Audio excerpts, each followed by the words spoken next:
Hello, আসসালামু আলাইকুম বন্ধুরা। কী অবস্থা সবার? আশা করি সবাই অনেক অনেক ভালো আছেন। তো আমরা আজকে যাচ্ছি মূলত হযরত শাহপরান রাদিয়াল্লাহু আনহু-এর মাজার পরিদর্শন করার জন্য। তো আপনারা কীভাবে হযরত শাহপরান রাদিয়াল্লাহু আনহু-এর মাজারে আসবেন এবং কী কী জায়গায় ঘুরবেন এবং কীভাবে যাবেন সকল বিস্তারিত বিষয় আজকের ভিডিওতে আমরা আপনাদের মাঝে তুলে ধরব। তো চলুন ভিডিওর মূল আলোচনায় চলে যাওয়া যাক। যারা ঢাকার বাইরে থেকে আসবেন তাদেরকে অবশ্যই রেলযোগে কিংবা বাসে করে আসতে হবে। যদি আপনারা বাসে করে আসেন সেক্ষেত্রে কদমতলী বাস স্ট্যান্ডে আপনার নামতে হবে, আর রেলে আসলে সিলেট রেলওয়ে স্টেশনে নামতে হবে। আপনারা যেইখানে নামেন সেখান থেকে সিএনজি করে চলে আসবেন মেজোটিলা। মেজোটিলা থেকে আপনারা 10 টাকা ভাড়া দিয়ে আবারও সিএনজি করে চলে আসতে পারবেন হযরত শাহপরান রাদিয়াল্লাহু আনহু-এর গেটের সামনে। বলেই হবে শাহপরান গেটে যাব। তো শাহপরান গেটে নেমে আপনারা দেখতে পারবেন আপনাদেরকে ইন্ডিকেট করে দেখানো হচ্ছে শাহপরান গেট কোনটা। তো এইখান দিয়ে আপনারা ভিতরের দিকে প্রবেশ করলে হাঁটা পথ 5 মিনিট পায়ে হেঁটে আপনারা চলে আসতে পারবেন এই দোকানগুলোর সামনে। তো এখান থেকে দেখতে পাচ্ছেন এখানে বিভিন্ন রকমের দোকান রয়েছে। আমরা দেখতে পাচ্ছি এখানে বিভিন্ন রকমের খেলনা, বিভিন্ন রকমের খাবার, শামুক ঝিনুকের বিভিন্ন নকশা করা জিনিসপত্র, পাখা, হোটেল, এরকম আরও নানান রকমের এখানে দোকান রয়েছে। তো আপনারা চাইলে এখান থেকে কেনাকাটা করতে পারবেন। তফজি এবং কোরআন শরীফও এখানে পাওয়া যায়। তো এই দোকানগুলো পার হয়ে সামনে এগোলে আপনারা দেখতে পারবেন একটি প্রকাণ্ড বৃক্ষ বা বড় মাপের একটি বৃক্ষ রয়েছে বা গাছ রয়েছে, এবং সেই গাছটিকে ঘিরেই তৈরি হয়েছে হযরত শাহপরান রাদিয়াল্লাহু আনহু-এর মাজার শরীফ বা তার কবরস্থান। এবং এখানে ভিতরে আপনারা মসজিদও পেয়ে যাবেন এবং মহিলাদের থাকার জন্য এতিমখানা বা খাদেমখানাও রয়েছে। তো এছাড়াও এখানে আরও কয়েকটি স্থাপনা রয়েছে। তো সেগুলো সবগুলো আপনাদেরকে ঘুরিয়ে দেখাবো।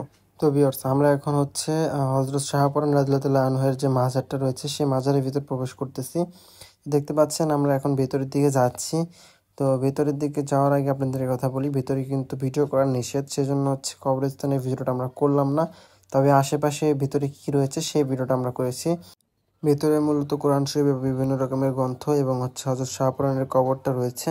তো এরপর আমরা ভিতর থেকে বের হয়ে যাচ্ছি। বের হওয়ার সময় একটা ইন্টারেস্টিং জিনিস দেখলাম, সবাই উল্টো হয়ে নামতেছে।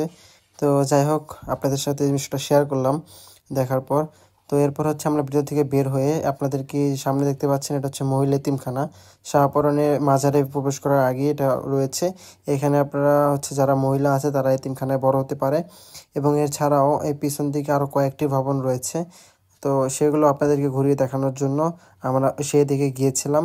তো সামনে একটা মিনারের মতো দেখতে পাচ্ছি। তো চলুন দেখা যাক ওটা কি রয়েছে ওইখানে। সামনে আসার পর আমরা দেখতে পেলাম এটা আলহাজ হযরত আবুল মতিন রাদিয়াল্লাহু আনহু-এর কন্যার মাজার শরীফ। তো আমরা সেটা পরিদর্শন করলাম। এটা গেটটা খোলা ছিল, সেজন্য আমরা ভিতরে যেতে পেরেছিলাম। তবে ভিতরে কোনো ভিডিও আমরা ক্যাপচার করিনি। এর আশেপাশে অনেকগুলো দোকান রয়েছে। তো এইভাবেই মূলত আমরা হযরত শাহপরান রাদিয়াল্লাহু আনহু-এর মাজারটি পরিদর্শন করলাম এবং ঘোরাফেরা শেষ করে আবারও আমাদের ক্যাম্পাসে চলে গেলাম। তো আপনারা যারা হযরত শাহপরান রাদিয়াল্লাহু আনহু-এর মাজারে আসবেন তারা এভাবে আসতে পারবেন। এবং যদি আপনারা না চিনে থাকেন কীভাবে আসতে পারবেন সেটা অবশ্যই আমাদের কমেন্টে জানাবেন।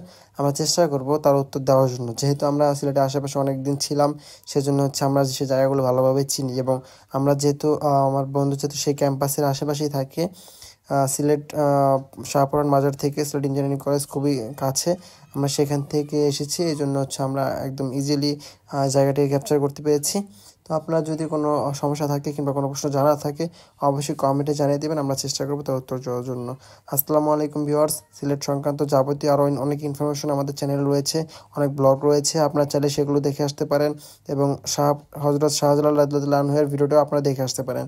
আসসালামু আলাইকুম ভিউয়ার্স, দেখা হবে পরবর্তী কোনো ভিডিওতে। সে পর্যন্ত সবাই ভালো থাকবেন, সুস্থ থাকবেন এবং আমাদের চ্যানেলটি সাবস্ক্রাইব করে আমাদের সাথেই থাকবেন। আসসালামু আলাইকুম।